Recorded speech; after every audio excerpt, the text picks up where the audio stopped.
पानीपत में हुई एक घटना ने पूरे इलाके को हिलाकर रख दिया, जहां 4 जनवरी को एक महिला ने पति की मारपीट और दहेज के दबाव से तंग आकर तेजाब पी लिया और अपनी जान दे दी।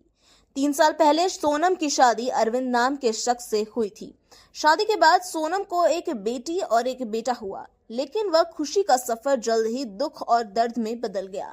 अरविंद शराब का आदी था और अक्सर नशे में आकर सोनम से मारपीट करता। यही नहीं, वह उस पर दहेज लाने का दबाव भी डालता था।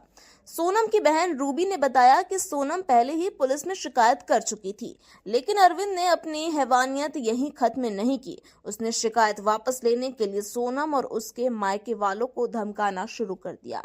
4 जनवरी की सुबह अरविंद ने फिर से नशे में धुत होकर सोनम को बुरी तरह पीटा।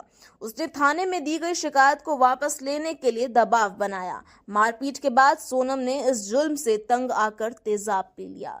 जब उसकी बहन रूबी को यह बात पता चली तो वह तुरंत सोनम के घर पहुंची, लेकिन तब तक बहुत देर हो चुकी थी। अरविंद वहां से भाग चुका था। सोनम को अस्पताल ले जाया गया, लेकिन डॉक्टरों ने उसे मृत घोषित कर दिया। परिवार को जब पता चला कि उसने तेजाब पिया था, परिवार के आरोप और पुलिस की कार्रवाई भी हुई।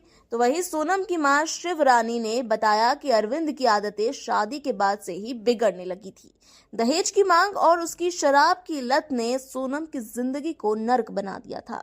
परिवार ने आरोप लगाया कि यह घटना एक साजिश के तहत हुई। तहसील कैंप पुलिस ने दहेज हत्या का मामला दर्ज कर लिया है। डीएसपी सतीश वत्स ने कहा कि आरोपी अरविंद के खिलाफ कार्रवाई जारी है, लेकिन वह अभी फरार है। ये मामला सिर्फ एक महिला की कहानी नहीं है, बल्कि एक सिस्टम की विफलता की कहानी है।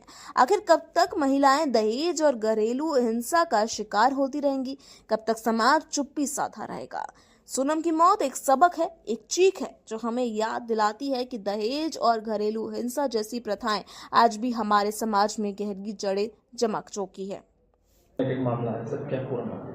हाँ, ये 4 तारीख की घटना थी। एक शादीशुदा महिला थी, उस 3 साल उसकी शादी को हुए थे और कोई जहरीला पदार्थ पीकर उसने आत्महत्या कर ली थी। और उस समय तो कार्रवाई उन्होंने नहीं करवाई थी, लेकिन अब दोबारा से कंप्लेंट दिए।